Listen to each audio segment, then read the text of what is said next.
Bonjour, je vais vous présenter dans cette vidéo comment on peut faire pour utiliser le papier pH et connaître l'acidité de différents produits.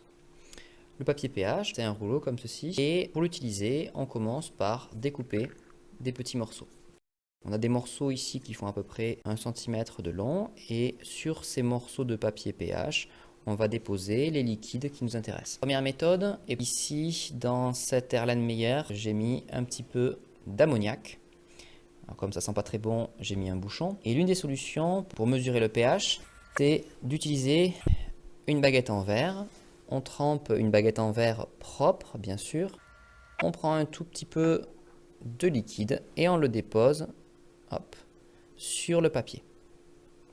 Une fois qu'on a fait ça, on va nettoyer la baguette en verre.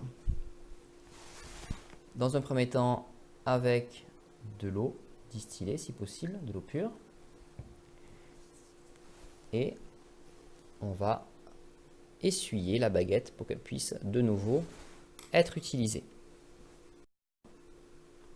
Deuxième liquide, quand on va essayer d'éternuer.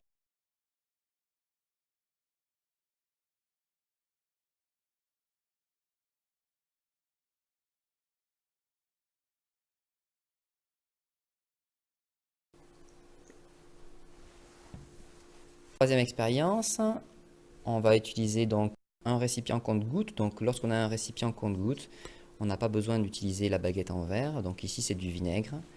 Et on va déposer donc juste une goutte sur le papier. Dernière possibilité, donc ici on a de l'eau de chaux et on va utiliser une pipette Pasteur pour déposer à nouveau une goutte sur le papier. Maintenant qu'on a déposé les liquides sur le papier pH, on va essayer de déterminer la valeur du pH. On va comparer la couleur du papier pH avec ici l'échelle de teinte à notre disposition. Donc ici par exemple on voit que violet foncé pour le premier, donc on voit que le pH est de 14. Pour le vin, donc ici on est plutôt à pH égal à 3. Pour maintenant le vinaigre, on est plutôt entre 2 et 3. Et enfin, pour l'eau de chaux, on va être plutôt à pH égal à 8.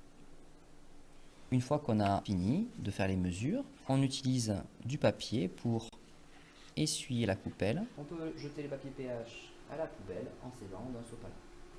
Enfin, on rince la coupelle pour bien la nettoyer et on la sèche avec un torchon.